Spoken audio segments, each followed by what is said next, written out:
3 ദിവസത്തെ ലീവ് കഴിഞ്ഞ് ഇക്ക ഇന്ന് തിരിച്ചു പോകുവാണേ. വെളുപ്പിന് 4 മണിക്കാണ് ബസ് ബുക്ക് ചെയ്തത്. ഒരു 3:15 ആയപ്പോഴത്തേക്ക് ഇക്കായ വെഞ്ഞാറമൂട് ബസ് സ്റ്റാൻഡിലേക്ക് കൊണ്ടാക്കി. 4:15 ആയപ്പോഴത്തേക്കാണ് ബസ് വന്നത്. പിന്നെ ഞാൻ നേരെ വീട്ടിലേക്ക് വന്നു. ഞാൻ പിന്നെ എണീറ്റത് 6 മണിക്കാണ്. വേഗം തന്നെ മോളെ റെഡിയാക്കി മദ്രസയിലേക്ക് കൊണ്ടാക്കാനായിട്ട് പോയി. 6 മണിക്കാണ് ക്ലാസ് തുടങ്ങുന്നത്. പക്ഷെ ഇന്ന് പോയപ്പോഴത്തേക്ക് 6:30 മണി കഴിഞ്ഞായിരുന്നു. വീട്ടിൽ നിന്നാണെങ്കിൽ പോകാനായിട്ട് ഒരു 10-15 മിനിറ്റ് ഉണ്ടായിരുന്നേ. വാപ്പ പോയ വിഷമത്തിൽ അവൾക്ക് പോകാനായിട്ട് ഭയങ്കര മടിയായിരുന്നു. പിന്നെ ഉറക്കം തൂങ്ങിയാണ് മദ്രസയിലേക്ക് കൊണ്ടാക്കിയത്. മാമിയുടെ മോളും ഞാനും കൂടി ഒരു 7:30 മണിയൊക്കെ ആയപ്പോഴത്തേക്ക് പാത്തുനെ വിളിക്കാനായിട്ട് മദ്രസയിലേക്ക് പോയി. വീട്ടിൽ വന്നപ്പോഴത്തേക്ക് റിയമോൾ എണീറ്റിട്ടുണ്ടായിരുന്നു. പിന്നെ പാത്തു കുളിക്കാനായിട്ട് പോയി. അവൾക്ക് ഒറ്റയ്ക്ക് കുളിക്കുന്നതാണ് ഇഷ്ടം. പാത്തു പിന്നെ വെള്ളത്തിലൊക്കെ കുളിച്ച് വരുമ്പോഴത്തേക്ക് ഒരു നേരമാവും. പിന്നെ വേഗം തന്നെ അവളെ ഒരുക്കിയിട്ട് അവൾക്ക് ഭക്ഷണം കൊടുത്തായിരുന്നു. ഇന്ന് കഴിക്കാനായിട്ട് അപ്പവും മീൻകറിയും ആയിരുന്നു. അത് പിന്നെ TV ഒക്കെ കണ്ടുകൊണ്ട് കഴിച്ചുകൊണ്ടിരിക്കുവായിരുന്നു. പതുക്കെയാണ് കഴിക്കുന്നത്. 9:15 ആയപ്പോഴത്തേക്ക് പാത്തുവിനെ കൊണ്ടാക്കാനായിട്ട് പോയി. റിയമോളും ഞങ്ങളുടെ കൂടെ വന്നിട്ടുണ്ടായിരുന്നു. വീട്ടിൽ നിന്ന് സ്കൂളിലേക്ക് ഒരു 10 മിനിറ്റ് ദൂരമേ ഉള്ളൂ. വീട്ടിലേക്ക് വരുന്ന വഴി 1 കിലോ ചീനിയും കൂടെ വാങ്ങിച്ചു. 10 മണിയൊക്കെ ആയപ്പോഴത്തേക്കാണ് കാപ്പി കുടിച്ചത്. പാത്തു സ്കൂളിൽ പോയി കഴിഞ്ഞാൽ റിയമോള് പിന്നെ ഒറ്റയ്ക്കാണ്. അങ്ങനെ ഇപ്പൊ കുറച്ച് ദിവസം കൊണ്ട് അവള് സ്വന്തമായിട്ട് തൊട്ടിലേക്ക് കയറിയിരുന്ന ആടി കളിച്ചുകൊണ്ടിരിക്കും. പിന്നെ വേഗം തന്നെ അടുക്കളയിലെ പണിയൊക്കെ ചെയ്യാനായിട്ട് പോയി. ചോറാണെങ്കിൽ നേരത്തെ വെച്ചിട്ടുണ്ടായിരുന്നു. ഇന്നാണെങ്കിൽ മീൻ കിട്ടിയില്ലായിരുന്നു. ഇന്നലത്തെ കറി ഉണ്ടായിരുന്നു. മരിച്ചീനി പുഴുങ്ങി ഉണക്കമീൻ വറുത്ത് ബീട്രൂട്ട് വിഴുക്കം ഉണ്ടാക്കിയായിരുന്നു. എന്തൊക്കെ കറി ഉണ്ടെന്ന് പറഞ്ഞാലും മക്കൾക്ക് ഒന്നീ മീൻ വറുത്തതോ അല്ലെങ്കിൽ പപ്പടമോ വേണം ചോറുണ്ണാനായിട്ട്. റിയമോളാണെങ്കിൽ ഒറ്റയ്ക്ക് സംസാരിച്ചുകൊണ്ട് എന്തൊക്കെയോ കാട്ടിക്കൂട്ടുമായിരുന്നു. തണ്ണിമത്തൻ ഇരിപ്പുണ്ടായിരുന്നു. ഒരു 12:30 ആയപ്പോഴത്തേക്ക് ചെറുതായിട്ട് കട്ട് ചെയ്ത് ജ്യൂസാക്കി കുടിച്ചായിരുന്നു. എനിക്കാണെങ്കിൽ മുറിച്ച് കഴിക്കാൻ ഇഷ്ടമല്ല. ഇങ്ങനെ ജ്യൂസാക്കി കുടിക്കാനാണ് ഇഷ്ടം. മോക്കാണെങ്കിൽ പിന്നെ അതിന്റെ വെള്ളം മാത്രം കൊടുത്താലേ അവള് കുടിക്കത്തുള്ളൂ. കഷ്ണമൊക്കെ അവള് തുപ്പിക്കളയും. പഞ്ചസാര ഇടേണ്ട ആവശ്യമില്ലായിരുന്നു. നല്ല മധുരമുള്ള തണ്ണിമത്തനായിരുന്നു. റിയമോളെ ജ്യൂസ് കൊള്ളാമെന്ന് ചോദിച്ചപ്പോഴത്തേക്ക് സൂപ്പർ എന്ന് പറഞ്ഞിട്ട് ആക്ഷൻ കാണിക്കുന്നുണ്ടായിരുന്നു.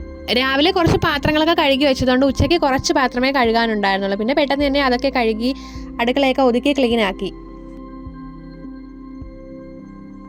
പിന്നെ ഞാൻ അടിച്ചു വാരാനായിട്ട് പോയായിരുന്നു. മക്കളാണെങ്കിൽ കുറേ പേപ്പറൊക്കെ കീറി വലിച്ചു വാരി ഇട്ടിട്ടുണ്ടായിരുന്നു. അങ്ങനെ ഞാൻ രാവിലെ ഒരു റൗണ്ട് തൂത്തതാണ്. പിന്നെ കുറച്ച് പൊടിയൊക്കെ ഉള്ളത് കൊണ്ട് ഒന്നുകൂടെ തൂത്ത് എല്ലാം ഒതുക്കി പറക്കി വെച്ചു. ചീനി ഉള്ളത് കൊണ്ട് ഞാനിന്ന് ഉച്ചയ്ക്ക് ചോറ് കഴിച്ചില്ല. ഒരു 2 മണിയൊക്കെ ആയപ്പോഴത്തേക്ക് ചീനി പുഴുങ്ങിയത് കഴിച്ചു.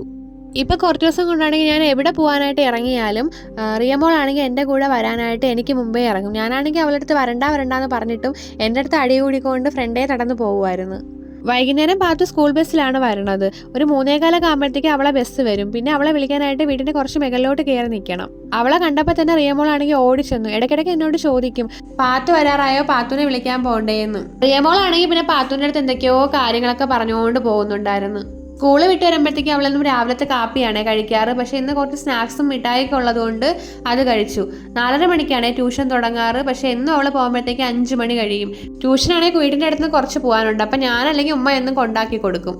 2 ദിവസം കൊണ്ടേ ഉമ്മ പറയുന്നുണ്ട് കുറച്ച് കോവയ്ക്ക് വിളഞ്ഞതുകൊണ്ട് അത് പറിക്കാൻ. അങ്ങനെ ഞാൻ അത് പറിച്ചു. കുറച്ചൊക്കെ പഴുത്തു പോയി. പിന്നെ ഒരു 5:30 മണിയൊക്കെ ആയപ്പോഴത്തേക്ക് തുണി കഴുകാനായിട്ട് പോയി. 2 ദിവസത്തെ തുണി കഴുകാനുണ്ടായിരുന്നു. റിയായാണെങ്കിൽ ഒരു ദിവസം 4 ജോഡി ഡ്രസ്സെങ്കിലും മാറ്റിയിടും. ഒരു 6:30 മണിയൊക്കെ ആയപ്പോഴത്തേക്ക് പാത്തുവിനെ ട്യൂഷനിൽ നിന്ന് വിളിക്കാനായിട്ട് പോയേ. റിയമോളും കൂടെ വന്നായിരുന്നു. ഒരാഴ്ച കൊണ്ടാണ് ഞാൻ അവളെ വൈകിട്ട് വിളിക്കാൻ പോകുന്നത്. അല്ലെങ്കിൽ വീട്ടിൻ്റെ അടുത്തുള്ള ഒരു മോളും കൂടെ കാണും. അപ്പം പിന്നെ അവളോട് ഒത്ത് തിരിച്ചു വരും. അസ്തമയ സമയം ആയതുകൊണ്ട് ആകാശമൊക്കെ നല്ല ഭംഗിയായിരുന്നേ. അപ്പം മോള് പറയുന്നുണ്ടായിരുന്നു ഉമ്മ അതൊന്ന് വീഡിയോ എടുക്കാൻ. അങ്ങനെ ഞാനത് വീഡിയോ എടുത്തു. നല്ല പഴുത്ത കുറച്ച് പഴം ഇരിപ്പുണ്ടായിരുന്നു. പിന്നെ അതിനെ ഏത്തക്കപ്പം ഉണ്ടാക്കി. എന്നും ഒരു 7-8 മണിയാകുമ്പോഴത്തേക്ക് റിയമോക്കാണെങ്കിൽ ഒരു പേപ്പറും പേനയും വേണം. പിന്നെ അത് കിട്ടിക്കഴിഞ്ഞാൽ കുറച്ച് നേരത്തേക്ക് അതിൽ കളിച്ചുകൊണ്ടിരിക്കും. 7:30 മണിയായപ്പോഴത്തേക്ക് എല്ലാവരും കൂടെ ഏത്തക്കപ്പവും കട്ടൻ ചായയും കുടിച്ചു. എങ്ങനെ പോയാലും പാത്തു ഒരു 8 മണിയാകുമ്പോഴത്തേക്ക് പഠിക്കാനായിട്ട് ഇരിക്കുള്ളൂ. അതുവരെ എന്തെങ്കിലും കഴിച്ച് TV കണ്ടുകൊണ്ടിരിക്കും. നാളെ ഇംഗ്ലീഷ് ടെസ്റ്റ് പേപ്പർ ഉള്ളത് കൊണ്ട് കുറച്ച് പെട്ടെന്ന് തന്നെ പഠിച്ചായിരുന്നു. അല്ലെങ്കിൽ അവൾ ബുക്കും തുറന്നു വെച്ച് കളിച്ചുകൊണ്ടിരിക്കും. മോളാണെങ്കിൽ 2ാം ക്ലാസ്സിലാണ് പഠിക്കുന്നത്. മോക്കാണെങ്കിൽ എന്നും ഡയറി എഴുതാനുണ്ട്. അവളാണെങ്കിൽ അത് എഴുതാനായിട്ട് ഭയങ്കര മടി കാണിക്കും. ഇന്നാണെങ്കിൽ 9 മണിയൊക്കെ ആയപ്പോഴത്തേക്ക് എല്ലാവരും ചോറ് കഴിച്ചു. റിയമോക്കാണെങ്കിൽ പിന്നെ ഭയങ്കര വാശിയായിരുന്നു. അപ്പം പിന്നെ വീഡിയോ ഒന്നും എടുക്കാൻ പറ്റിയില്ല. എൻ്റെ ഈ വീഡിയോ ഇഷ്ടപ്പെട്ടാൽ ലൈക്കും കമൻറ്റും സബ്സ്ക്രൈബും ചെയ്ത് തന്നെ സപ്പോർട്ട് ചെയ്യണേ. എൻ്റെ ഷോർട്ട് വീഡിയോ കാണാൻ മറക്കല്ലേ. പുതിയൊരു വീഡിയോയുമായിട്ട് ഉടനെ വരാമേ.